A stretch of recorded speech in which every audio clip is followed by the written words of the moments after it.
Here I am, in the place to be. Mr. K&B, you can't fuck with me. Extra sexy, extraordinary. Palms are hairy, your mama pop.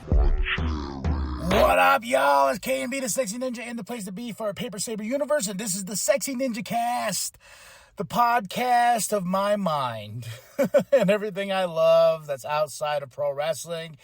If you want the pro wrestling, go check out the New World podcast. I know the Sexy Ninjacast comes far and few in between, but when it does, it's time for a good K&B rant. Life updates, too. What up, man? Life. Fucking life, man. I recently got my truck fixed. It was, the battery was being drained somewhere, and I had to get a new alternator and stuff like that. And the funny thing about vehicles in general is I don't know shit about them. So I went to O'Reilly's, and I go to the guy, I'm like, hey, I didn't need a new alternator. I know it's like 180 something here. They're looking at it, and he goes, well, and he's like, well, what kind of vehicle? I told him the vehicle, and he's like, okay, well, what about this? I was like, bro, you are speaking alien to me right now. He goes, what do you mean? I was like, I don't know shit about cars. So like vehicles, I'm not savvy in that area. So he goes, okay, well, this is what's going to happen. And he printed me out a bunch of papers to follow and whatnot. I was like, that's cool, but my dad's going to do it. So my dad put the new alternator in. And then we got the battery recharged, and I got my truck back, which was very, very exciting because I love my truck. My truck is all covered in Star Wars stuff. Inside's decorated with all Star Wars stuff. I have Crescent, the name of Sky Guy, with this truck and everything like that. But my truck is living. Then it's just like, we got that done. And then all of a sudden it's like, then this happens. So it's just a constant strain of just trying to move through things. I had a really bad day a couple days ago. And mental health is key to everything. You want to be mentally strong. You want to be mentally prepared for everything in life. And I got to do something last week that was really cool. Is like I went home and I got to see my grandma. I really don't go home often, but I got to take my cousin Brady back. And that was a lot of fun because I was telling somebody this story yesterday. It's so crazy. Like me and him, we like, he was my little homie. You know what I mean? Like we used to do everything together. And I mean everything. We used to go chill and drive to the movies and stuff like that. And he just recently got his driver's license, so we had to do some things when I went to go see my grandma. And he was driving me around. And I was like, holy shit. I was like, this is crazy. Like, back in the day, like, I was in the driver's seat. You were chilling over here. We went to go watch movies in Farmington. And during a point in my life that I really don't like thinking about, but when I think about it, I think about the good things. Like, I was living with my grandma, my grandpa, then with Brady, my homie and everything like that. Like, and then like the comic book shop I used to go to in Farmington and spend oodles of money at, but still had fun, and the owner was awesome. And, even though that was a dark time in my life, there was a lot of light that was shining in. And it's the little things that you think about in life, especially with my cousin Brady driving me around. And then I'm being like, whoa, and he's playing the music, and he's really obsessed with Godzilla. So, like, the song he was playing was, I was made for loving you, baby, because it's in the Godzilla Kong movie, New Empire. And funny thing enough is, like, when we had to go get gas, he was, all of a sudden something started playing. I was like, wait, what is this? And I was like, wait, is this Godzilla -1? He goes, yeah. I was like, wait, are you watching a movie while you drive? I was like, hey, man. He's like, well, he puts it on as background noise. And I started laughing. I was like, that's pretty awesome. Like, I used to have this really dope iPod. And I put a bunch of movies on it. And I would always just play it, like, on the stereo while I was working. Because I would get at work at, like, 6 a.m. in the morning and whatnot. And people walk by. I'm like, what are you doing? I was like, I'm listening to a movie. They're like, you can listen to a movie? I was like, yeah, I've seen the Avengers a bazillion times. I've seen Dark Knight a bazillion times. So it's just on as background noise. They're like, how can you, like, do that? I was like, I don't know. I just, and plus I just love movies. And what really doesn't help is at my work is we got a TV that we can turn on. We can put on movies just to play all day. And they had a Marvel marathon the other day, and I kept on stopping. And I was like, oh, Doctor Strange and stuff like that. I was like, oh, I love Doctor Strange. And I was talking to somebody, I was like, man, Doctor Strange is on par with Iron Man. As an origin story, that movie's fantastic. And I was just like, but it's not as good as Iron Man, the first Iron Man movie. That Iron Man movie is timeless and classic. And I was like, but Doctor Strange, it's up there. And I think next they played Ant-Man and Wasp. I really love that movie. And if you can go listen to those reviews I've done with the Section Ninjacast, I went back and watched Ant-Man 1. Fabulous movie. Watched Ant-Man and the Wasp. Fabulous movie. Went into Quantumania and I was like, fuck! I hate this movie. Oh, man. It's just a crazy journey ride, man. But like going back to what I was saying, like him driving me around, I was just sitting there like, wow. And we were going over to, it was called City Market back in the day, but now that it's called Bash's, our grocery store in Shiprock, New Mexico. And just getting out there and just walking around and just looking at everything and, being like, man, this is crazy. And I don't know, I just been like really like thinking of the past, like looking things down, looking things up and seeing my progression and journey through this life and just reflecting on a few things. And when I have bad days, I kind of like really hold on to those memories of just like, oh, I remember this day. That day was dope. Oh, I remember this. Oh, I remember reading this. Oh, this was so good. And currently I am reading Marvel's Blood Hunt. And this story is about vampires, spoilers, Blade's the baddie. He's leading these vampires. They're taking over. They're striking and they turn Black Panther into a vampire. I think they're turning Thor into a vampire unless they're just using his blood, the blood of a god. And I just read the second issue, then at the end of it, Miles Morales turns into a vampire, and issue 3's out now, which I got to go pick up today. I'm just like, this is so good. And Absolute Power's coming up. That's by DC. It's their biggest summer event, and it's about Amanda Waller, the Trinity of Evil, fail-safe, and I believe Brainiac? I believe so. I believe Brainiac, Amanda Waller, and fail-safe are the Trinity of Evil.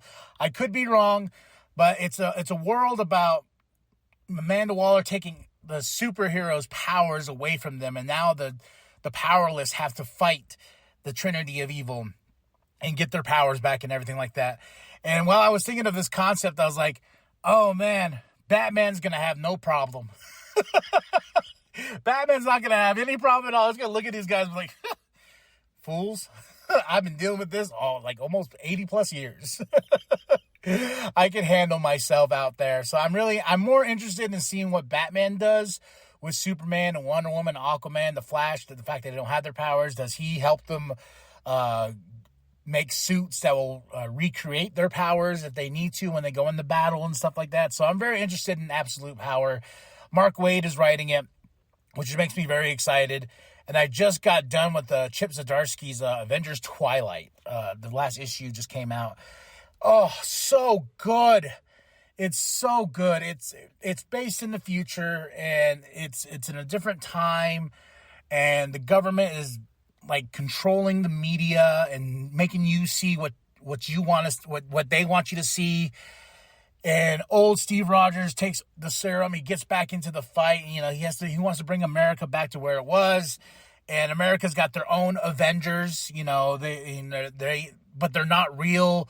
Then you find out that Tony's son is working with the Red Skull. He didn't know he was the Red Skull, but at the end of the day, it was Red Skull versus Captain America.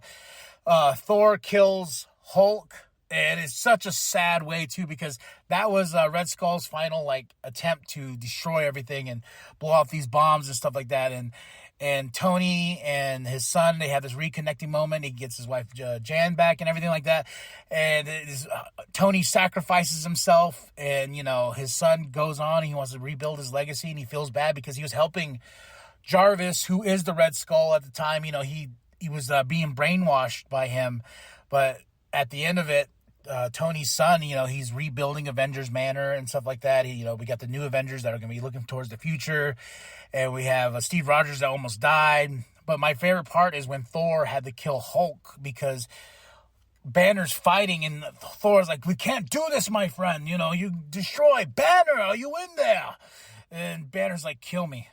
I've done so much destruction. Please release me.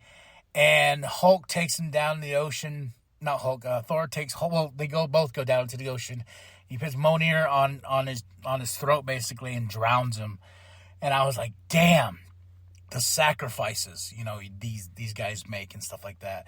And Steve, kindling, slowly, the super soldier serum is basically keeping him alive for the most part, but the fact that he had to come out of retirement, I don't know. Avengers Twilight by Chip Zdarsky is fucking awesome, dude. And the cover art by Alex Ross, I believe, it's phenomenal. What's funny about this, I was telling Big Daddy, I was like, yo, man, Avengers Twilight's fucking dope. And I was like 3 issues in. He's like, oh, shit, I heard about that. They sold out. And he's like, can I read it? And I was like, he goes, I was like, yeah, you got to buy your own issues, man. And I was going to surprise him. He's probably going to listen to this. I was going to surprise him and buy the issues for him so he can get caught up and probably subscribe or whatever. But that first issue went up to like $20 to $30 on eBay. I was like, holy shit. And I was like, damn, I didn't know the series was going to be that big. But Chip Zdarsky, whatever his name's on, I'm there. Like Batman, there. Jason Aaron's doing this Batman Off-World thing, and it's fantastic as well. I just finished issue 4, and Batman's in space, and this is like the early years of Batman, but he wants to go to space to learn how to fight aliens, train himself and whatnot. He's away from Gotham, and he's got this awesome power punch suit because he got this punch bot that helps him. That was really fun and stuff like that. And these things like make a spark inside of me. Like, oh man, I know I can do this. So I bought a book. I bought a notebook. And I was like, all right, so I'm going to sit here and I'm going to write. I'm going to write what I can, write a story out to the fullest. Like, I have so many ideas. I just need to get one complete. And The Wizard and Outlaws is still top priority. But I was just like, I just want to write a short story. And what's funny is with this absolute power that DC is doing, I was thinking of a story that I wrote back in the day. And you remember, like, was it 2012 or what? The Mayan calendar thing. Like, the end of the world is happening. The end of the world. The end of the world. And everyone's like, oh, this date is going to wreck everything. Everything's going to be destroyed and whatnot. And I was like, well, what if I did that in the DC universe, but I did it with Lex, like Lex 20 or something like that, or Lex 12 or 12, 2012 or 20 Lex. I don't know. That was the idea of, like, he's the end of days. And we get into the point of the story where Lex Luthor is basically the overlord of Earth. And the Earth is like covered in this red sunbeam that diminishes Superman's powers. And, Superman is down in the dumps. He's a drunk at this point in the story. Lois was killed. Lex has Grodd watching the Earth, watching everyone's minds for him. And he has his army is the Sinestro Corps. So, like, and all the heroes, and Earth is like, no Green Lanterns are allowed in because now Earth is under rule of Lex Luthor and his army of the Sinestro Corps and everything. And so that was the basis of the story. And Batman is broke. Bruce Wayne was stripped of all his money. So he starts his business inside Lex's world where he's a painter with his family, like Wayne Painting or something like that. But they're painters. But they're trying to start the Rebel Alliance against Lex and his army and stuff like that. So that was where Batman takes place. Like, he's stripped of everything, like Nightwing's, like, they're all broke, but they run this painting company inside this new world that is run by Lex Luthor. And Superman's down in the dumps, and he's a drunk because Lois Lane was murdered when all this began. He's powerless, and they try to get him back in the fight. I think I have a scene where Wonder Woman comes to him and he's just sitting there, and I remember writing this and I was kind of shocked. I made Superman cuss. Like, I was just like, oh my God, because he's like sitting there and he's at the bar and he's drinking, and Wonder Woman's telling him, like, we need to get back into the fight. We need to do this, like Themyscira was destroyed by Lex and everything like that. So he's the only Amazon left in the world. Like, Lex really went out of his way to destroy each and every single one of the Justice League members' lives.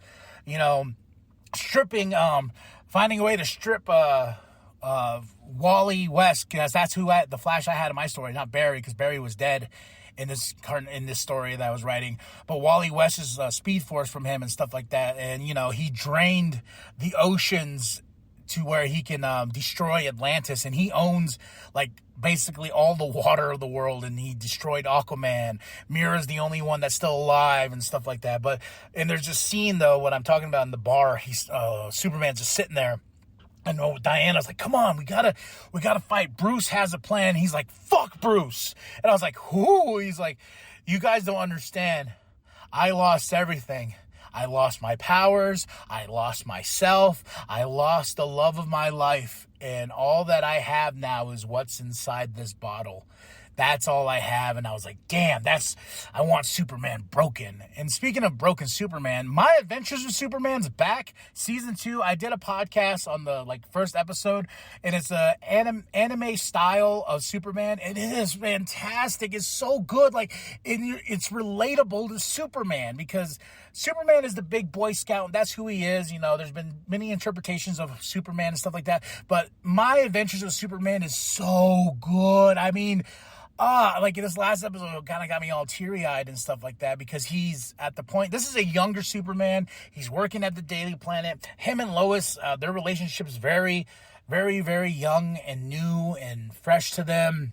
But they have a conflict here and there, and they're trying to find their ways in life. You got Jimmy Olsen, who's a millionaire now, who's trying to be best friends with Clark. He is his best friend, but now we're introducing Lex Luthor to the story, and it's pretty, we're only in season 2, and Amanda Waller's in the background and stuff like that, but there's so many things going on in this show that I just love, and I'm catching up on X-Men 97, which is so good, and I had to stop. The Gambit dies in an episode. This is episode 3 or 4, but it destroyed me as a human being inside.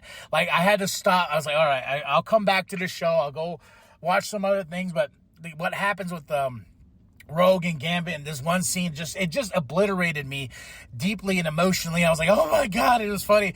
As I remember texting Doug, and I was like, Doug, he's like, you okay? I was like, yeah, that's the X-Men.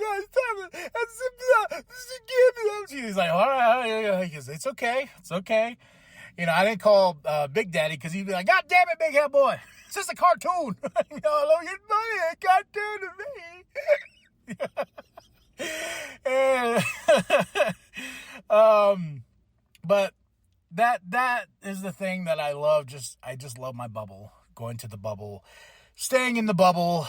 But sometimes I need to reach out, and I actually walked the other day. I didn't walk far. I walked to my mom's house or something like that, because she's not too far. Because when I got the truck fixed, that's where it was at, because my dad was fixing it and I had to go pick it up. So I was like, I'm gonna walk. And I put on my headphones.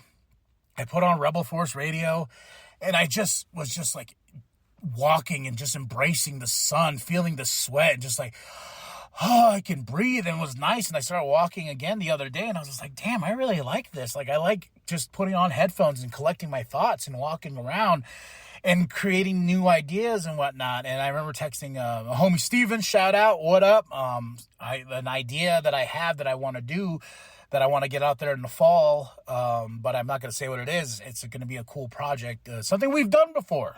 So I'll just do that as a little hint and an Easter egg. It's something that we've done before in the C+ world, and I want to reinvent it and make it awesome again, and hopefully comes out this fall.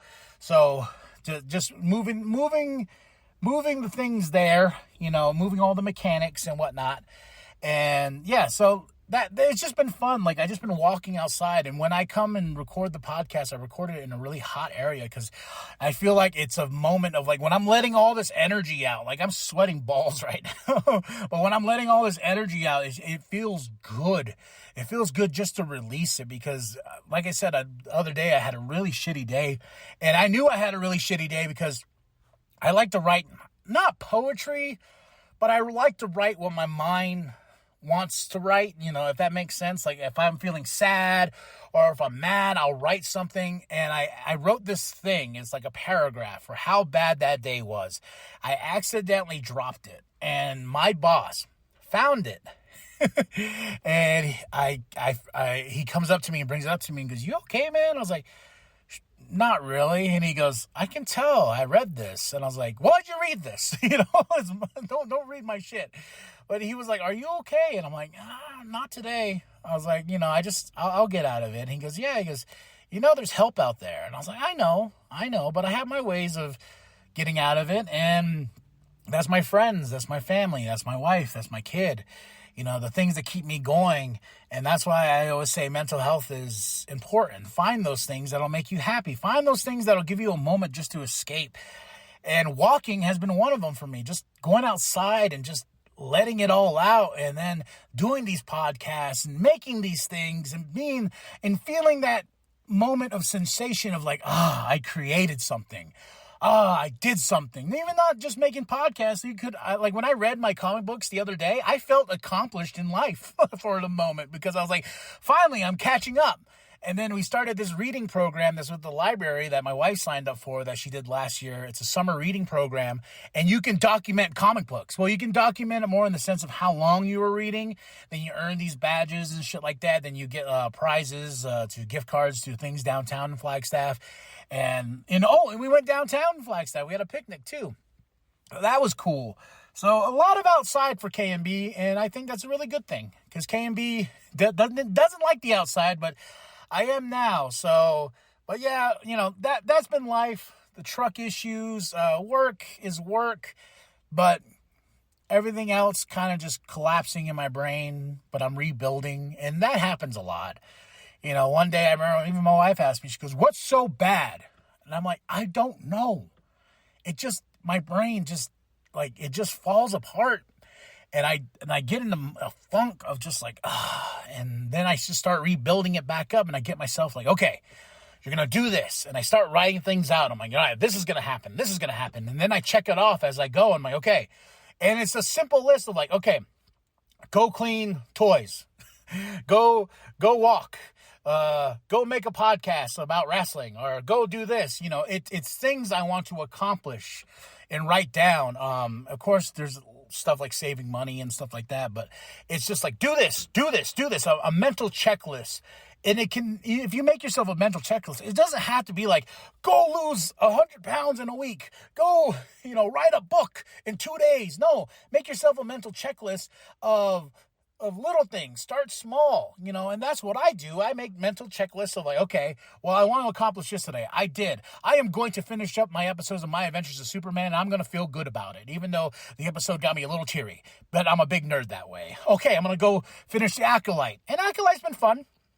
I got through the first episode late at night. I'm still working my way through 2 and 3, but I did listen to the RFR after show for episode 1 and 2, so I can kind of get an idea of going in. And it's 100 years before the Phantom Menace and stuff, and it was kind of cool that my uncle texted me the other day, and he was like, hey, what's this about? And I'm the go-to Star Wars guy in the family, so I love that, and I was telling my brother, I was like, I love that. I love that I'm the go-to Star Wars guy. Like, that's me. I'll take that badge of honor. So, also working on a new song. It's coming along as best as it can.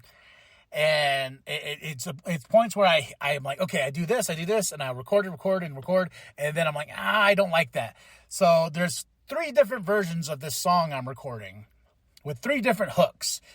And I recorded each hook, and I'm listening to each one back and forth, and then I'm already rewriting, like, no, I want this song to go this direction. I want this go direction. So a lot of stuff going on, but thank you for listening. Thank you for checking out A Paper Saber Universe. More to come, I promise. I know I keep saying that, but there's more to come with reviews and music and stuff like that. So just hang tight. And I've seen his garbage truck roll by like 7 fucking times. But all right, y'all. Like and subscribe. Share it with your grandma. Share it with the bum down at Walmart. Go to ProWrestlingTees.com/New World Podcast. Get yourself that sweet NWP logo. There's also going to be some sexy Ninjacast logos that's going to be on there as well, so you can cop those.